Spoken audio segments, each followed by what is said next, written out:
Hi, this is Mark Monlux, and this is your Friday night movie recommendation. The year I'm going to select is 1983.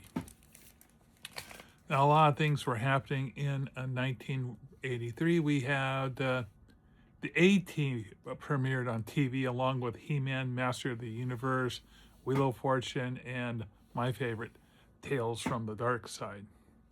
A bunch of other things. Inspector Gadget also came out. Fraggle Rock. A fun time on TV.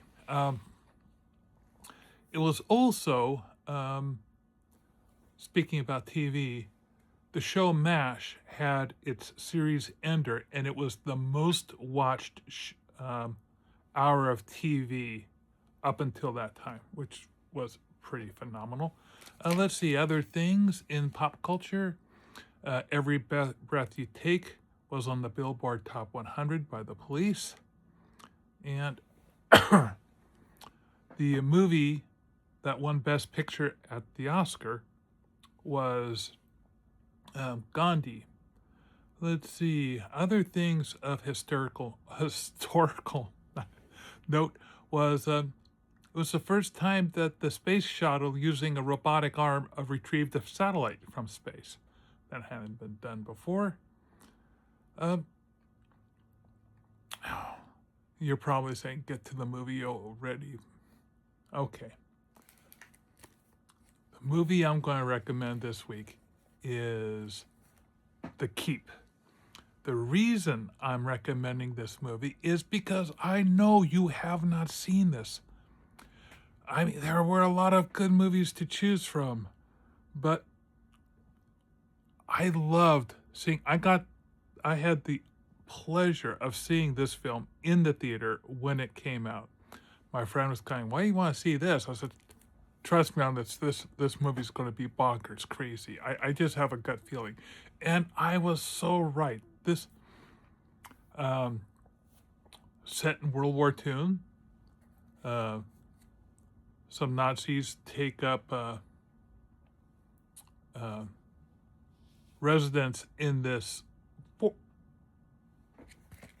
fortress, this keep, but they can tell, as one of the character says, this thing doesn't look like it was built to keep stuff out. It looks like it was meant to keep something in. So this is a supernatural fantasy horror. Well, I want to say what supernatural movie isn't fantasy? But sorry. I want to tell you, this book was written by one of my favorite authors, a guy named F. Paul Wilson. And I've actually had a chance to do some art for F. Paul Wilson. Did some fan art for him that he rather liked for one of his other books. Anyway, this movie was based on a book of his that was one of a series, the first of a series of 6. So I highly recommend that you read the books. So something odd starts happening up in this keep, and Nazis die in terrifying ways. And who doesn't want to see that? And there are mystical forces at work, and Jewish experts are brought in, and just the typical hijinks you would expect. But here's the thing. For me, it all really, really worked. I absolutely loved it. The special effects were pretty amazing. The 80s was a great year for practical special effects. It was creepy. Some people at the time said it was a little excessive, which I absolutely loved. And here's why you haven't seen it. Well, okay, so in 1984, it did come out on VHS. So there are VHS tapes out there. It was popular enough in the VHS scene that it got a laser disc in 1993. but it never went to DVD, at least not until Vinegar Syndrome decided to really go through the effort of straightening out.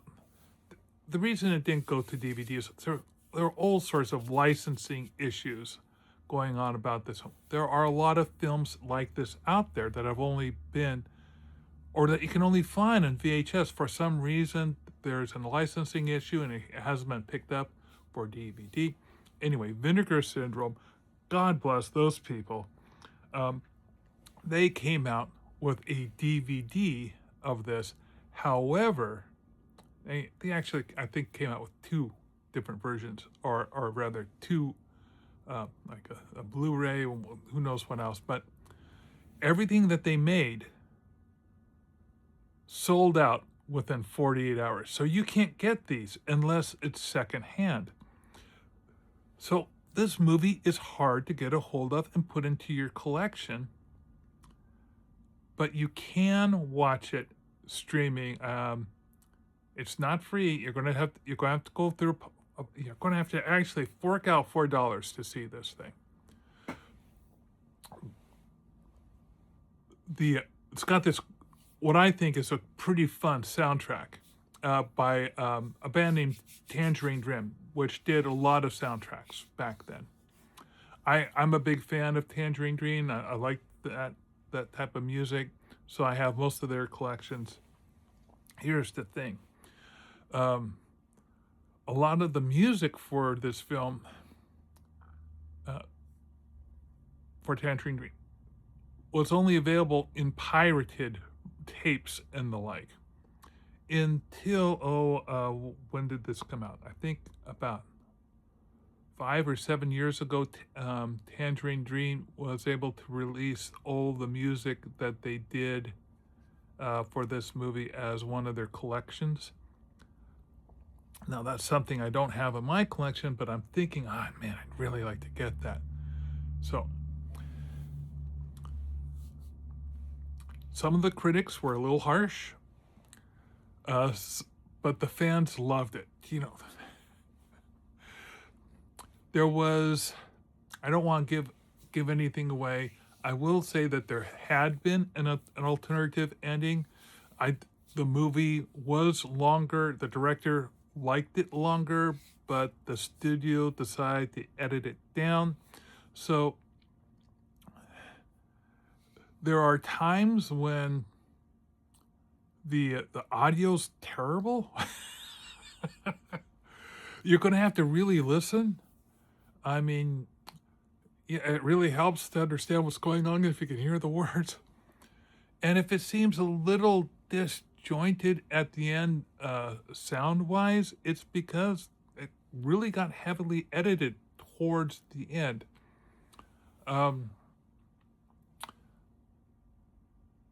And I could even feel that a little bit when I was watching it in the theater, and I was kind of going, I wish it had ended slightly differently. It almost felt like it should end a little differently. But movie endings are what movie endings are, and it's perfectly fine.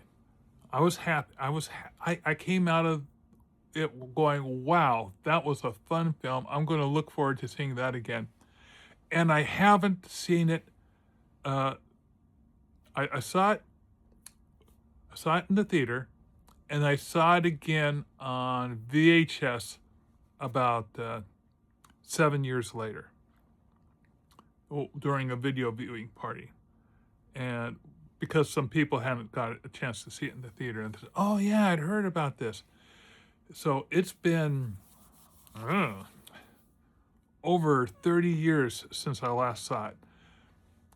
But I want to see it again so much. I'm going to see if I can convince some of my friends to maybe show it at the, can they even get the licensing to show that at a movie theater? Anyway, my recommendation, highly recommend it. Directed by Michael Mann. Watch The Keep. Now, if you like this movie recommendations, please click like and follow, do all that stuff. There'll be on YouTube, there'll be a link in the doobly-doo down below of a trailer to this film. See you later.